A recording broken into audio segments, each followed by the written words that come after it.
Hello everybody, this is Elite Machine 07 and this is a video showing you in depth and detail along with your patients on exactly how to boost off of the Reconnaissance ribbon in Horde mode. Now this is exactly how you have to do it. This is exactly what you need to do. Before I even start the video, all the comments will be on approval only. My message box has been jammed since I made the level 400 complete video about a week ago. I actually completed that about 4.5, close to 5 days before that video was released. Just didn't have any time to do that because I work full-time and I have a lot of other obligations. I thought it was very interesting before I even start showing you exactly how to do this boosting method. That is by far the best on Gears 3 because I was a booster. Like I said, you know, I don't got a lot of time to play, so I got to do it somehow. And I'm one of the hardcore Gears fans just like you are, so I wanted to do it and I wanted to get it somehow. The biggest thing I want to inquire about real quick is people that had stated I don't have a life. Well, I guess actually in a reversed psychology method here, people that actually specifically boost any other way or actually play to rank up actually are the ones that don't have a life. Because after I show you the way I've done it, I had to play, I was on about green 35 for the re-up 1 before I started doing this boosting method.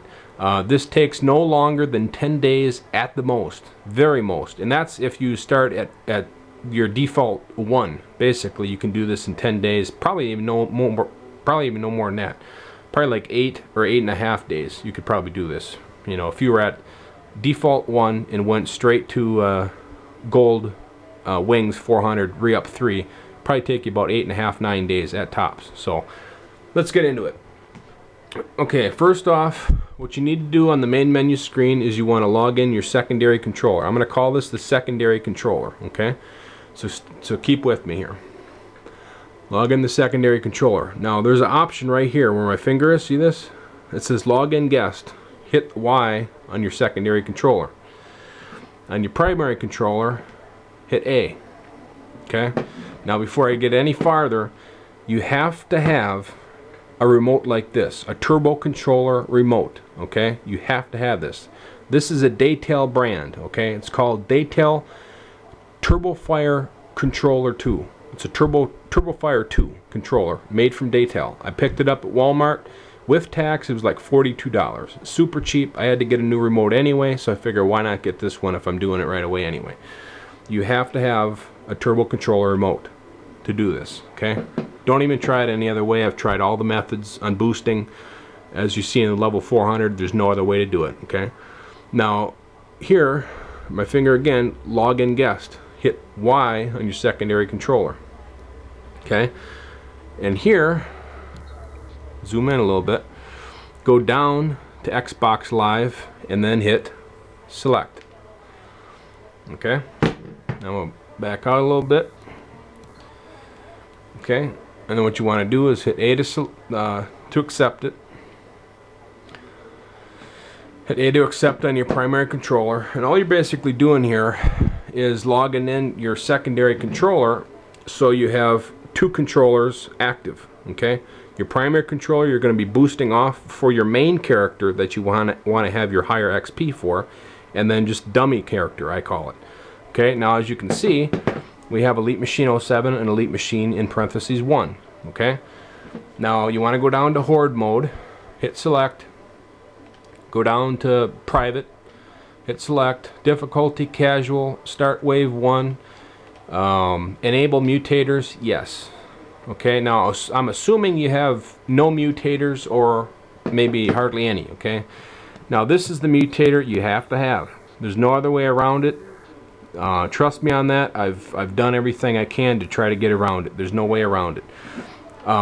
It's called Friendly Fire Mutator. Okay, it says your teammates are no longer protected from team fire. Check your aim. Okay, in order to acquire this mutator, what you have to do is you have to complete all of the acts in the chapters for each act on a 4-player co-op. Most all these you can do online in standard mode. And I'm going to back up just a little bit here and show you. Actually, I'm not even going to show you. because I think you all know what I'm talking about. Just go to a campaign or arcade mode on standard and join a public match, and you have to have 4 heads, or it's basically 4 pictures, or 4 body pictures, and a symbol on the lower right side for each of the chapters. Okay, in order to get this mutator, you have to have it. There's no way around it. I wish there was. I wish I could tell you there was an easier way, but there's not. Start match. I'm just assuming that's the only mutator that you would need. Obviously you need. I'm just saying, assuming that's the only ones you'd have or whatever. You get the gist. Alright, here's the next screen.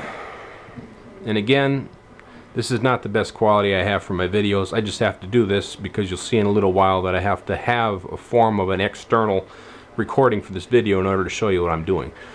I went to checkout. As you can see in the upper corner here, you still have your main guy you want to boost for, and then your dummy controller that's going to basically do the work for you. Go to checkout and hit start or select map. Okay, now here's the next important part that you have to change.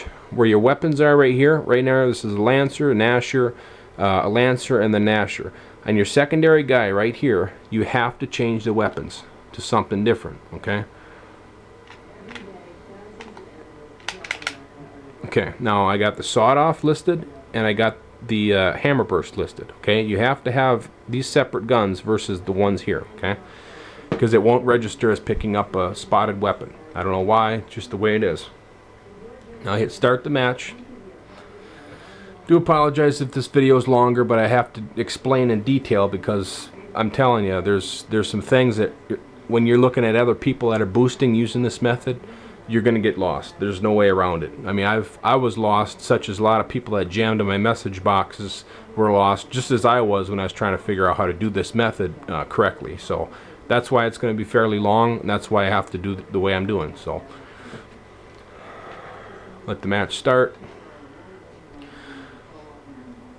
Okay, I'm just going to keep it on here. I'm not going to show you the remote because I think you can kind of figure out what I'm doing without me showing you what I'm doing on the triggers. Now, what I'm going to do is take the primary guy over in a corner, just park him right over here, and I'm taking my secondary controller on the bottom. You can see the split screen, and you got to give the money to the primary player. Okay, now as you can see, 0 money for secondary dummy player, and then $2,000 for primary player, because the primary player is going to have to buy themselves back into the match. Okay, now what you want to do is the secondary player has to kill the primary player. Okay, now the primary player is dead. Secondary dummy controller is active. Now the best way I found, so the weapons for the reconnaissance ribbon, so when you spot the weapon, your spotter doesn't bounce off because the weapon went too far. Best way I found was just to aim down at the ground. Now this is the next vital step. I have my finger on the blue button because what you're going to do is you're going to be recycling the weapons, picking up, throwing down. Now, what you want to do is you want to hit and hold the blue button. I'll put it right here. Hit and hold the blue button. And as soon as you're hitting and holding the blue button, like this, pull the battery pack. Okay? Here you go.